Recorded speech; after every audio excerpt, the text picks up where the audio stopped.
What's up, guys? Welcome to Daily Dose of Reddit. This is your host, Zach, and today's subreddit is r/EntitledParents. This story's called, I Got in a Bar Fight When I Was 17. Here's the cast. Cute guy. Entitled Dad. Entitled Dad's friend. Might have been a family member, but he looked nothing alike, so I assume he was just a friend. And me, a devout worshiper of Bob Ross. Backstory. I work at my dad's bar. I'm a karaoke DJ and a cook, so it's technically legal. I also live in a small town that tends to have pretty small town opinions. So I do my best to keep my bisexuality a secret because I don't imagine it would blow over well. I also have ADHD, which makes my reaction time a bit faster. The story. As I said, I work at my dad's bar. This night, it was fairly busy, but it was still manageable. Eventually, this group of 5, a mom, dad, son, daughter, uncle, or friend,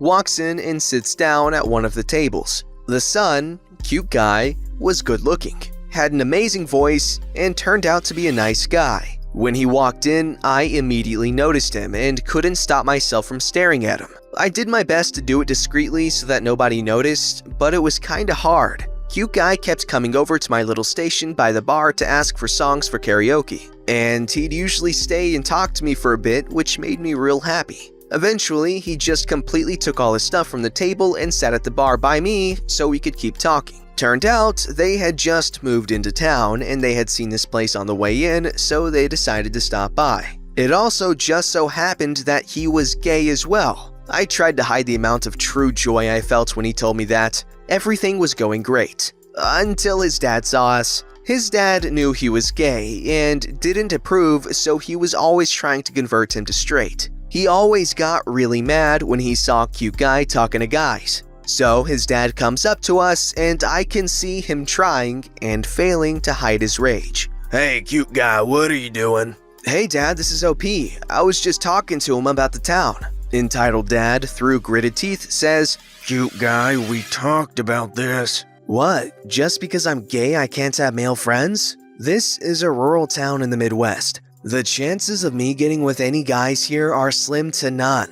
I figured it was a bad time to mention I'm bisexual. Cute guy, get your stuff and go back to the table, now. He grabs his stuff and goes back to the table. For a while after that, cute guy and I would just look at each other and smile before looking away. I thought this was the end of my interactions with these people. I couldn't have been more wrong. A couple of hours later, things had calmed down and eventually Entitled Dad came over to my station. I didn't want to deal with him, but I figured he just wanted to do karaoke and knew the only way to do so was to come talk to me. So I put on my best customer service face and voice. Hello, sir. How can I help you? Stop looking at my son. Doing my best to act like I didn't know what he was talking about. What? I'm trying to fix him and I can't have you encouraging him to be a cigarette. I'm sorry you thought I was staring at your son. I was. But I was just surveying the patrons and making sure everyone was okay. I do this quite commonly. It's a habit from being a lifeguard. I don't care what you were doing. If you look at my son again, we're gonna have a problem. Before I can say anything, he walks back to his table. I'm a little upset about this because it kinda seemed like cute guy and I had some chemistry. Nonetheless, I did my best to avoid looking at him. However, later on, I had to walk past their table and cute guy had his chair back a bit too far and I asked him to scooch in so I could get past. Big mistake. What did I say to you about looking at my son? I didn't even say anything when Entitled Dad stands up and throws a left hook at me. Now, what I failed to mention is that after my last story, my dad signed me up for martial arts, ITF Taekwondo and Muay Thai. So I easily duck under the hook and then grab his hair and slam his face on the table. He's a little dizzy from the impact, so I take advantage of his dizziness by grabbing his collar and throwing him out on the sidewalk. I know this might seem like a bit too much, but my dad told me that if anyone was causing problems, I could deal with it as I see fit. And once again, I thought it was over. And once again, I was wrong. I turn back and I feel a large force hit my chest. It took me by surprise and landed me on my back. At this point, I'm angry. So I stop thinking and let my body take control. I do a kip up and see Entitled Dad's friend standing there. He looked like he had been in a fighting stance, but was now surprised by what had just happened. However, he recovers quickly and brings his hands back up into the sloppiest sparring stance I've ever seen. I chuckled a little because I knew this was going to be easy. Then I brought my hands up and got ready for the fight. He came at me and threw a hook at my head. I ducked under the punch with ease and threw my strong elbow into his ribs as I could. There was an audible crack as at least one of his ribs definitely either broke or fractured under the force. Then I grabbed the extended forearm and twisted back and fell to the ground, bringing him down too. I wrapped my legs around his arm and put him in an armbar. He started trying to get out and I began pushing my hips up. He seems to understand the situation and gives up and just laid there. I was about to tell the bartender to call the police when an officer walks into the door. I let go of the entitled dad's friend and did a back roll off of him before getting on my knees and with my hand behind my head. Entitled dad's friend, and I are all sitting on the bench outside, both of them barely conscious. The officers, there were 4 of them, took statements from all the patrons, did their best to get statements out of entitled dad and entitled dad's friend, and took my statement last. Turns out that all of the witnesses, including the mom, daughter, and cool guy, told the same story, which matched mine to the T. So I'm released. My dad is brought outside, who was proud of me for being able to take on 2 fully grown men by myself, and entitled dad and entitled dad's friend are both taken into custody. We decided to not press charges because we didn't have money for a lawyer, and they seemed like they were rich enough to afford lawyers that could get them off the hook. So I was allowed to leave. I just went back to working. Cute guy, his sister, and his mom, who was very accepting of cute guy's sexuality, all stayed until we closed. Epilogue. Not relevant to the story, but for anyone interested. As I was leaving, cute guy ran out after me. He reaches into his pockets and pulls out my wallet. Turns out, it had fallen out of my pocket when I rolled off of entitled dad's friend. I grabbed it, and we just kinda stared into each other's eyes for a second before he lets go, and I turn and keep walking towards my car. Hey, OP, you forgot something else too. I turn around, and as soon as I do, he grabs my face and kisses me. We just stayed there for a few seconds, lips locked, before he pulled away. My number, he said, handing me a little slip of paper with a phone number on it. Things went well after that. We dated for a few months before we broke up because we didn't like having to sneak around. But we knew if people found out, it would be really bad. But we're still really good friends. Really good friends, eh? Sure, buddy. Well, that was an interesting story. Bar fights are always cool to watch. And it's cool that martial arts training pays off. Also, don't punch teenagers at bars. It's probably not a good idea. This story's called, No, You Can't Take This Guy's New Phone. Alright, where to begin? So, I was sitting on a train heading back home after work. It was relatively crowded and there weren't many seats available, so people who haven't met before were sitting right next to each other. Not too bad, right? Well, it takes a turn for the worse. I was about 15 minutes away from home, and there was just one more stop until I got back. I was currently sitting opposite from a middle-aged lady and her child who was peacefully tapping away on his mom's phone. A guy got onto the train and saw the empty seat next to me and asked if it was taken. I said no, and he sat down next to me. He seemed really excited and was holding a bag. Turns out, a train had stopped on the track and they had to get a crane to remove it. I really didn't mind, I wasn't in a huge rush. So the guy next to me opened his bag and revealed a brand new iPhone 11. He was grinning the entire time, and I commented saying that it was a nice phone. I thought that was the end of it. God, was I wrong. The mom looks over and sees his new phone and makes a comment like me, saying it was nice. The guy sets it up and looks at it happily and starts flicking around on it. The mom suddenly looks up and taps his shoulder. Excuse me, is that the new iPhone 11? Yep, it is. I just got it in a deal. Is there any chance I could buy it off you? The guy's face immediately falls and responds with, No, sorry, it's not for sale. Well, you got it in a deal, right? Well, yeah, but... Well, you didn't pay full price for it, so it doesn't matter as much. I'm not so sure if I want to join in, but I respond with a quiet, well, he still paid for it. The woman sharply turns her head to me and tells me this. Did I ask you? I make a face and mutter to myself, which she sadly doesn't hear. I'm sorry, but I'm not gonna sell you my phone. I just got it set up. Yeah, and you can just use your old one. I've had mine for ages. Me wanting to see where this goes. If you're so keen to get a new phone, why can't you just buy one yourself?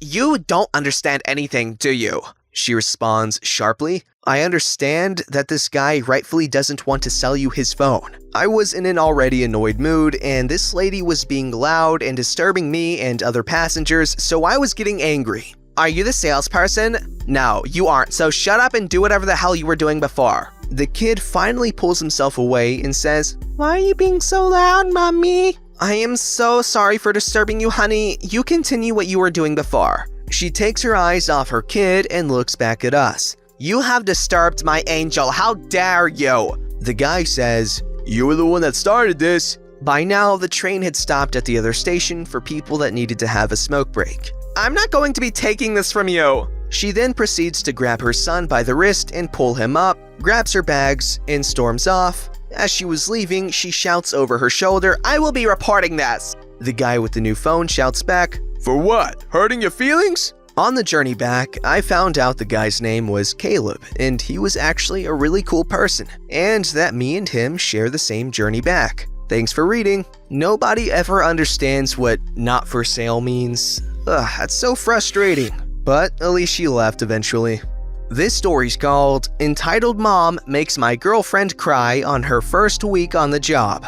Backstory. My girlfriend got a job scooping ice cream at an upscale soft-serve ice cream parlor. The job itself was actually fairly terrible. We live in LA and the influencer culture kind of takes precedent over being kind to employees. She doesn't work there anymore. Let's just say this was the final straw. I know, 1 week, but legit guys, this place was a terrible place to work for less than minimum wage. Long story as to why that was actually legal. Also, to keep in format, this is told in first person, but it happened to my girlfriend who is helping me draft it out. Here's the cast. Me, my girlfriend, the narrator of this. Entitled mother, with 4 kids and a silent husband. Entitled dad. Not actually entitled, just there, and probably doesn't want to get in the way of his wife. Nice kid. One of the 5 kids that is actually relevant. Story. Entitled mother enters with children all around her. Where are the vegan options? We have red velvets, almond, green tea. Are those vegan? Yes, those options are vegan. Would you like to sample flavors? I want to sample them all. I'm afraid we only permit 3 samples per customer, but I can sample the vegan ones for you. Which ones are vegan? Are the cones vegan? Yes, the cones are all vegan. Are you sure? Yes, ma'am. I am sure the cones are vegan. What about the cone toppings? Let me double check for you. Checks ingredient list for cone toppings. Okay, so the cone toppings are not vegan, they have chocolate on them. You said they were vegan. I am so sorry for the confusion. Are there any samples you like? Entitled mother proceeds to list 6 different ice cream flavors she wants. I note them down. Entitled mother changes her order immediately. And then again, I get confused as I begin to ready the ice cream. I wanted a swirl of red velvet and brown sugar. I am so sorry. Prepares the correct ice cream. Would you like anything else, ma'am? I want a pie slice. Which one would you like? Is the apple pie vegan? Yes, the apple pie is vegan. Fine! Entitled mother snatches her purchases and storms out with her family without a single please or thank you. Minutes later, she comes back in and talks only to my coworker and demands a different pie slice. Entitled mother sends her young child in to get her a fork for her pie. He turns to me and says, The ice cream was really yummy. Thank you. The next day, my manager talks to me about how my training is not going well. Okay, that's a funny little story. You might be thinking, well, gee, what the hell happened? Why did she cry? Well, let me tell you, in case you don't know. When you work with customers of any kind, any extended interaction with them is exponentially more grating than just, doing anything else on your job. Alright, and usually if you're dealing with a customer for a long time, it's because they're being difficult. So if they are being difficult and they're making you take forever and your interaction's lasting 45 minutes now and they're being jerks, oh my, it's so bad, it's so grating. You just want to die. This story's called Entitled Mother Gives Us a Chair Because She Didn't Want It demands it back after we fix it. This happened when I was about 12 years old, so sorry if the details are a bit blurry. One day, my mother was outside watering the garden when a neighbor shows up dragging an office-type chair outside towards the garbage. My mother asks politely why she's throwing the chair away. The neighbor responds that it was her 15-year-old son's and that he didn't want it anymore because he just bought a better chair. My mother was always good at fixing things, so she asked if she could have it since they don't want it anymore. The neighbor responded, "Well, I was about to throw it away, so sure, why not?" A couple of days later, my mom had fixed it. She changed the material, the chair no longer squeaked, and overall, it looked brand new.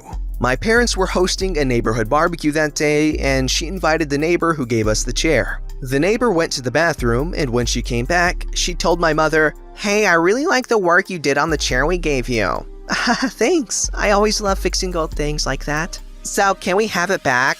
"Excuse me?" "You heard me. Since we gave it to you, it's still ours, so when can we have it back?" "I don't know what your problem is. You were about to throw it out. I literally asked you and you said I could have it." Entitled mother proceeds to practically throw a temper tantrum, loud enough for the other guests to come see what's going on. Not so entitled dad says, "Honey, what's going on?" "That bench won't give me back my chair." "Are you talking about that old chair you threw away a couple of weeks ago?" "Who cares? Let them keep it." "But I want it for Jeffrey," her son. Not so entitled kid says, "Mom, I already have a nice chair at home. I really don't need this one." "Then I want it for myself." My dad says, "Listen, I'm sorry, entitled mother, but you're causing a scene. Either stop it or leave." The entitled mother stormed off back to her house, and we didn't hear from her for a few days. One day, she came to our house and apologized. She said she didn't know what happened to her that day and that she was sorry. She invited us to her house for dinner that day, and everything was fine after that. I'm glad that the story ended the way it did. She's still a close family friend to this day, and we still laugh about what happened that day from time to time. Okay, good. I'm glad it ended with no beef left between y'all. It's really nice to see maturity between both parties. It's really nice to see when you read all the other stories and they're all like, "Yeah, I hate her now and she hates me. We don't talk to each other. She murdered my dog." Don't forget to like, subscribe, and hit that bell to never miss an episode.